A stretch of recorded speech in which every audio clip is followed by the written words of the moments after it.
स्वागत है आप सभी का इस YouTube channel BDS online test पर। तो आज की इस वीडियो में हम क्लास 12 फिजिक्स चैप्टर नंबर 2 है स्थिर विभव, स्थिर वैद्युत विभव तथा धारिता, जिसके महत्वपूर्ण फार्मूला के बारे में हम लोग जानेंगे। तो चलिए वीडियो को स्टार्ट करते हैं। वीडियो आपको अच्छा लगे तो वीडियो को जरूर लाइक करें, अपने दोस्तों के पास इसे अधिक से अधिक शेयर करें। चैनल पर नए हैं तो चैनल को सब्सक्राइब करके बेल आइकन कॉल पर सेट करें ताकि आपके पास हर वीडियो का नोटिफिकेशन पहुँचता रहे। तो देखिए, सबसे पहला फार्मूला है कि वैद्युत विभवांतर का फार्मूला क्या होता है। वैद्युत विभवांतर का फार्मूला क्या होता है, तो देखिए वैद्युत विभवांतर का फार्मूला किस प्रकार बनाया जाता है। तो वैद्युत विभवांतर पहले किसे कहते हैं, तो किसी विद्युत क्षेत्र में जब हम किसी परीक्षण आवेश को क्यू नॉट से सूचित किया जाता है जिस पर प्लस चार्ज रहता है। तो जब हम किसी विद्युत क्षेत्र में किसी परीक्षण आवेश को किसी एक बिंदु से दूसरे बिंदु तक ले जाते हैं तो उसको ले जाने में किया गया कार्य और परीक्षण आवेश का जो अनुपात होता है उसी को हम लोग वैद्युत विभवांतर कहते हैं। तो देखिए यहाँ पर आपको समझाते हैं।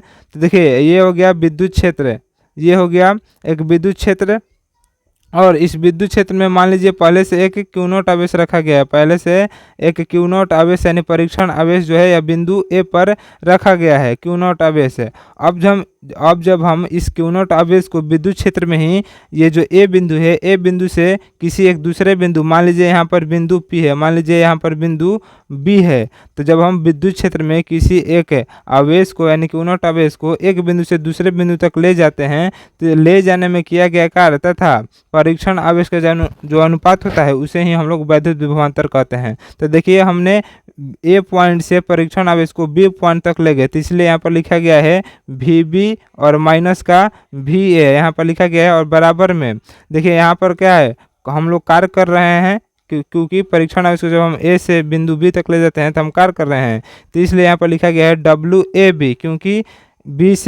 ए से हम लोग बी तक जा रहे हैं, और बटा में परीक्षण आवेश का अनुपात लिखा गया है। तो इसी तरह फार्मूला बनता है परिभाषा के अनुसार। आप चाहे तो परिभाषा भी लिख सकते हैं कि किसी विद्युत क्षेत्र में जब हम किसी परीक्षण आवेश को किसी एक बिंदु से दूसरे बिंदु तक ले जाते हैं, किसी एक बिंदु से दूसरे बिंदु तक ले जाते हैं, तो ले जाने में किया गया कार्य तथा परीक्षण आवेश का जो अनुपात होता है उसे ही हम लोग वैद्युत विभवांतर कहते हैं। तो वैद्युत विभवांतर का फार्मूला क्या होता है, तो वैद्युत विभवांतर का फार्मूला होता है कि V B minus V A बराबर डब्ल्यू ए बी बटा में क्यू नॉट। अब फिर अगला है फार्मूला कि वैद्युत विभव किसे कहते हैं। तो देखिए, वैद्युत विभव का परिभाषा क्या होता है, तो वैद्युत विभव का परिभाषा होता है कि विद्युत क्षेत्र के अंदर किसी बिंदु पर, ये हो गया मान लीजिए विद्युत क्षेत्र, ये हो गया विद्युत क्षेत्र, और विद्युत क्षेत्र में हम लोग विद्युत क्षेत्र के अंदर किसी बिंदु पर किसी परीक्षण आवेश को, मान लीजिए यहाँ पर विद्युत क्षेत्र के अंदर एक बिंदु है, यहाँ पर बिंदु है ए, मान लीजिए यहाँ पर एक बिंदु है ए विद्युत क्षेत्र के अंदर, और विद्युत क्षेत्र के अंदर बिंदु ए पर जब हम किसी परीक्षण धन आवेश को यानी क्यू नॉट को जब हम परीक्षण धन आवेश को अनंत से लाते हैं, यानी कहीं अनंत, मान लीजिए यहाँ पर अनंत है, अनंत से हम लोग इसको विद्युत क्षेत्र में जब हम लाते हैं इस पॉइंट पर बिंदु ए पर, तो हमको ले जाने में यानी परीक्षण आवेश को बिंदु ए तक ले जाने में जो कार्य करना पड़ता है उसी को हम लोग वैद्युत विभव कहते हैं। तो यही फार्मूला होता है कि वैद्युत विभव का फार्मूला होता है वी बराबर डब्ल्यू अपॉन में क्यू नॉट, क्योंकि हमको क्यू नॉट को ले जाने में कार्य करना पड़ता है, इसलिए ऊपर में है डब्ल्यू किया गया कार्य और बटा में क्या है परीक्षण आवेश। तो वैद्युत विभव का फार्मूला होता है वी बराबर डब्ल्यू बटा में क्यू नॉट, यानी किया गया कार्य बटा में परीक्षण आवेश। चलिए फिर अगला फार्मूला देखते हैं। तो अगला फार्मूला है एक बिंदु आवेश के कारण वैद्युत विभव क्या होता है। तो समझते हैं। तो यहाँ पर क्वेश्चन में ही लिखा गया है एक बिंदु आवेश के कारण। तो मान लीजिए यह एक बिंदु आवेश है, यह एक बिंदु आवेश है क्यू नॉट है, और कहा गया है कि एक बिंदु आवेश के कारण यानी इसके कारण मान लीजिए आर दूरी पर एक बिंदु है पी, और इस पर हम लोग को वैद्युत विभव पूछ रहा है। यहीं पर लिखा गया है एक बिंदु आवेश के कारण वैद्युत विभव क्या होता है। तो देख लिए, एक बिंदु आवेश क्यू नॉट है और इससे आर दूरी पर जो बिंदु पी है इस पर वैद्युत विभव का मान कितना होता है। तो इसका मान होता है वी बराबर 1/4πε0 क्यू बटा में आर, वी बराबर 1/4πε0 क्यू अपन में आर होता है एक बिंदु आवेश के कारण वैद्युत विभव। तो मैं उम्मीद करता हूँ कि ये भी आपको समझ में आया होगा। तो चलिए फिर अगला फार्मूला देखते हैं। अगला फार्मूला है कि विद्युत क्षेत्र की तीव्रता तथा विभव प्रवणता में संबंध क्या होता है। विद्युत क्षेत्र की तीव्रता और तथा विभव प्रवणता में क्या संबंध होता है, तो E बराबर माइनस डेल्टा भी अपॉन में डेल्टा एक्स, ई बराबर माइनस डेल्टा बी अपॉन में डेल्टा एक्स विद्युत क्षेत्र की तीव्रता तथा विभव प्रवणता में संबंध होता है। फिर अगला फार्मूला है कि वैद्युत द्विध्रुव के कारण विभव, वैद्युत द्विध्रुव के कारण विभव। पहला है अक्षीय स्थिति पर, यहाँ पर पूछ रहा है कि वैद्युत द्विध्रुव के कारण अक्षीय स्थिति पर विभव का मान कितना होता है। तो वैद्युत द्विध्रुव किसे कहते हैं, तो वैद्युत द्विध्रुव जो है एक ऐसी व्यवस्था होती है जिसमें दो आवेश होते हैं और एक दोनों का परिमाण एक ही रहता है, लेकिन एक प्लस रहता है और एक माइनस रहता है, और इनके बीच की दूरी जो है बहुत ही सूक्ष्म रहती है। तो वहीं पूछ रहा है कि इस वैद्युत द्विध्रुव के कारण अक्षीय स्थिति पर, तो ये मान लीजिए वैद्युत द्विध्रुव है, यहाँ पर बना लेते हैं, ये एक वैद्युत द्विध्रुव है, ये माइनस क्यू है और ये प्लस क्यू है। अक्षीय स्थिति किसे कहते हैं, तो एक्स अक्ष की दिशा में जो रहता है उसी को अक्षीय स्थिति कहते हैं। तो ये वैद्युत द्विध्रुव है और इसी अक्ष की दिशा में, यही तो एक्स अक्ष की दिशा होती है, तो इसी अक्ष की दिशा में पूछ रहा है कि यहाँ पर कोई बिंदु P है और इस पर जो है विद्युत विभव का मान क्या होता है। तो देखिए वैद्युत द्विध्रुव के कारण अक्षीय स्थिति में यानी इस बिंदु P पर जो विभव का मान होता है V बराबर पी के बटा में आर क्यू होता है। V बराबर पी के बटा में आर स्क्वायर, V बराबर पी के बटा में आर स्क्वायर। यहाँ पर K जो है इस K का मान भी आप लिख सकते हैं, यहाँ पर 1/4πε0, 1/4πε0 K का मान होता है। तो आप लिख सकते हैं V बराबर 1/4πε0 और P बटा में आर स्क्वायर भी लिख सकते हैं इसी फार्मूला को। फिर देखिए फिर अगला फार्मूला है यही, यहाँ पर अक्षीय स्थिति पूछ रहा था, अब पूछ रहा है कि निरक्षीय स्थिति में क्या होता है। तो निरक्षीय स्थिति किसे कहते हैं, तो y अक्ष की दिशा को हम लोग निरक्षीय स्थिति कहते हैं। तो ये मान लीजिए वैद्युत द्विध्रुव है यहाँ पर ये वाला, और इसके अक्षीय स्थिति यानी ऊपर एक y अक्ष की दिशा में मान लीजिए यहाँ पर बिंदु P है। तो इस बिंदु P पर पूछ रहा है कि विद्युत विभव का मान क्या होता है। तो विद्युत द्विध्रुव के कारण विद्युत द्विध्रुव जो है ये विद्युत द्विध्रुव के कारण जब हम y अक्ष की दिशा यानी निरक्षीय स्थिति में जब विभव का मान निकालते हैं किसी बिंदु पर, तो विभव का मान शून्य होता है। क्या होता है, विभव का मान शून्य होता है।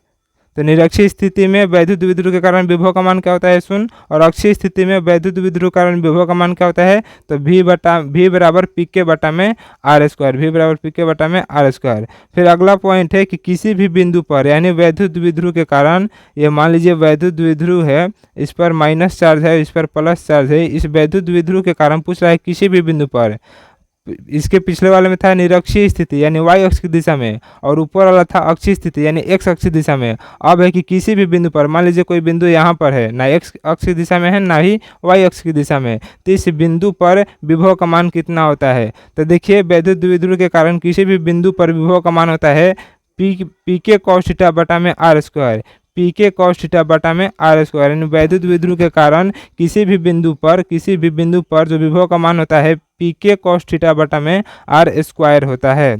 फिर हम अगला फार्मूला के बारे में जानते हैं। तो अगला फार्मूला है कि आवेशों के निकाय की स्थितिज ऊर्जा। आवेशों की निकाय की स्थितिज ऊर्जा में सबसे पहला है कि जब दो वैद्युत आवेश से बनता है निकाय तो उसकी स्थितिज ऊर्जा क्या होती है। दो वैद्युत आवेश से बने निकाय की स्थितिज ऊर्जा क्या होती है, तो U बराबर 1/4πε0 इंटू Q1 Q2 बटा में R। जब दो वैद्युत आवेश के कारण निकाय बनता है तो उस निकाय की स्थितिज ऊर्जा 1/4πε0 इंटू Q1 Q2 बटा में R होता है।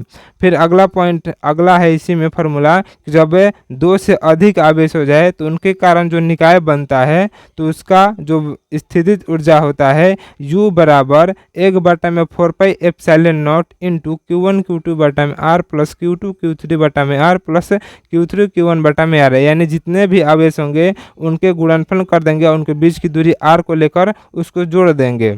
वही होता है दो से अधिक आवेशों के निकाय की स्थितिज ऊर्जा।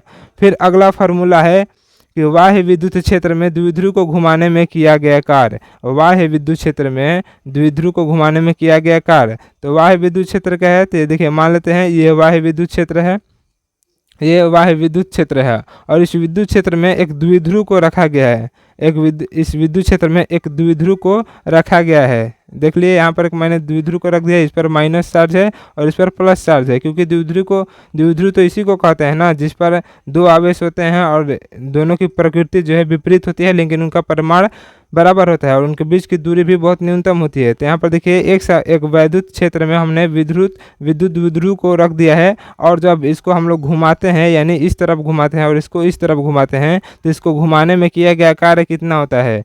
तो वाय विद्युत क्षेत्र में द्विध्रुव को घुमाने में किया गया कार्य जो होता है W बराबर P cos theta 1 minus P cos theta 2 होता है।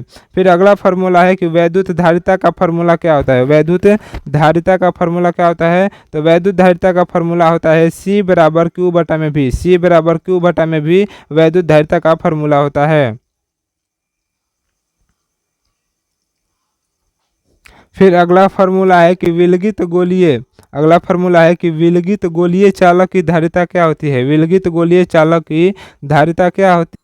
तो विलगित गोलीय चालक की धारिता होता है C बराबर 4 pi epsilon naught K into A होता है। विलगित गोलीय चालक की जो वैद्युत धारिता होती है C बराबर 4 pi epsilon naught K into A होता है। यहाँ पर K जो है परावैद्युत का माध्यम है। K जो है माध्यम है परावैद्युत का। यहाँ पर कुछ जब हम वायु या निर्वात में रखते हैं तो K का मान जो है 1 हो जाता है। जब वायु या निर्वात में रखते हैं तो K का मान 1 हो जाता है, जिस कारण यहाँ पर फार्मूला बन सकता है 4 पाई एप्सिलॉन नॉट A हो जाएगा। 4 पाई एप्सिलॉन नॉट A हो जाएगा जब इसको हम लोग वायु या निर्वात में रखेंगे विलगित गोलीय चालक को। फिर अगला फार्मूला देखते हैं। तो अगला फार्मूला है समानांतर पट्टिका संधारित्र की धारिता क्या होती है। तो समानांतर पट्टिका संधारित्र की धारिता C बराबर एप्सिलॉन नॉट A बटा में D होता है। समानांतर पट्टिका संधारित्र की जो धारिता होती है C बराबर एप्सिलॉन नॉट A बटा में D होता है। इसको जब हम लोग फोटो के माध्यम से समझेंगे तो देखिए यहाँ पर फोटो बनाते हैं। ये हो गया दो प्लेट जो एक दूसरे के समानांतर है। तो ये हो गया समानांतर प्लेट जिस पर एक पर प्लस चार्ज है और इस प्लस चार्ज के कारण यहाँ पर माइनस चार्ज आ जाएगा। तो इसी का पूछ रहा है कि समानांतर पट्टिका संधारित्र की धारिता क्या होती है। तो समानांतर पट्टिका संधारित्र की धारिता C बराबर E एप्सिलॉन नॉट A बटा में D होता है। यहाँ पर A जो है इन दोनों प्लेटों के बीच का क्षेत्रफल है और D जो है इन दोनों प्लेट के बीच की दूरी है। तो A जो है समानांतर पट्टिका का क्षेत्रफल है और D जो है इन दोनों प्लेटों के बीच की दूरी है। फिर अगला फार्मूला देखते हैं। तो अगला फार्मूला है कि गोलाकार संधारित्र की धारिता क्या होती है। गोलाकार संधारित्र की धारिता क्या होती है। तो गोलाकार संधारित्र की धारिता C बराबर होता है 4 pi epsilon not into AB बटा में B minus A. 4 pi epsilon not into AB बटा में B माइनस ए गोलीय संधारित्र की धारिता होती है। इसको चित्र के माध्यम से समझते हैं। तो देखिए यहाँ पर मैंने गोलाकार संधारित्र की धारिता के लिए यहाँ पर चित्र बनाया है। तो देखिए यहाँ पर गोलाकार संधारित्र है और इसकी धारिता का फार्मूला होता है C बराबर 4 pi epsilon not into AB बटा में B है। ये जो A और B जो है ये गोलाकार संधारित्र की त्रिज्या है। देखिए ये पहले छोटे वाले गोला की त्रिज्या है छोटा A और बड़े वाले गोला की त्रिज्या है बड़ा, और बड़े वाले गोला की त्रिज्या है B। तो यहाँ पर यही लिखा गया है कि दोनों त्रिज्याओं का गुणनफल हो जाता है और बटा में बड़े वाले गोला की त्रिज्या में से छोटे वाले गोला की त्रिज्या माइनस हो जाती है। तो यही है गोलाकार संधारित्र की धारिता का फार्मूला C बराबर 4 पाई एप्सिलॉन नॉट AB बटा में B माइनस A होता है। फिर अगला फार्मूला है कि संधारित्र में संचित ऊर्जा का फार्मूला क्या होता है। संधारित्र में संचित ऊर्जा का फार्मूला क्या होता है। तो देखिए मैंने यहाँ पर एक संधारित्र का चित्र बनाया है और इसी संधारित्र में जो ऊर्जा संचित होती है उसी का फार्मूला है कि U बराबर हाफ CV² होता है। संधारित्र में संचित ऊर्जा का जो फार्मूला होता है, संधारित्र में संचित ऊर्जा का फार्मूला U बराबर 1/2 CV² होता है। 1/2 CV² होता है। अगला फार्मूला है कि संधारित्रों का श्रेणी क्रम संयोजन का फार्मूला क्या होता है। जब हम संधारित्र को श्रेणी क्रम में जोड़ते हैं तो उसका फार्मूला क्या होता है। तो जब हम संधारित्र को श्रेणी क्रम में जोड़ते हैं तो उसका फार्मूला होता है 1/C बराबर 1/C1 plus 1/C2 plus 1/C3। यानी जब हम यहाँ पर 3 संधारित्र को श्रेणी क्रम में जोड़ते हैं तो उसका फार्मूला होता है 1/C बराबर 1/C1 plus 1/C2 plus 1/C3 होता है। और ये जो C है 1/C है इसको तुल्य संधारित्र कहा जाता है। तुल्य संधारित्र फिर अगला फार्मूला है कि जब हम संधारित्र को समांतर क्रम में जोड़ते हैं, जब हम संधारित्र को समांतर क्रम में जोड़ते हैं तो इसका फार्मूला क्या होता है। तो जब संधारित्र को समांतर क्रम में जोड़ा जाता है तो C बराबर होता है C1 + C2 + C3, यानी आप जितने संधारित्र को जोड़ेंगे उसको जोड़ देना है। यहाँ पर हम लोग 3 संधारित्र को समांतर क्रम में जोड़े हैं, तो इसलिए यहाँ पर C बराबर C1 + C2 + C3 है। तो मैं उम्मीद करता हूँ कि आपको ये वीडियो बहुत ही अच्छा लगा होगा और ये सभी समझ में आया होगा फार्मूला। यदि आपको वीडियो अच्छा लगा है तो वीडियो को जरूर लाइक करें, अपने दोस्तों के पास इसे अधिक से अधिक शेयर करें। चैनल पे नए हैं तो चैनल को सब्सक्राइब करके बेल आइकन कॉल पर सेट कर ले ताकि आपके पास हर वीडियो का नोटिफिकेशन पहुंचता रहे। आज के लिए इतना ही। Thanks for watching video.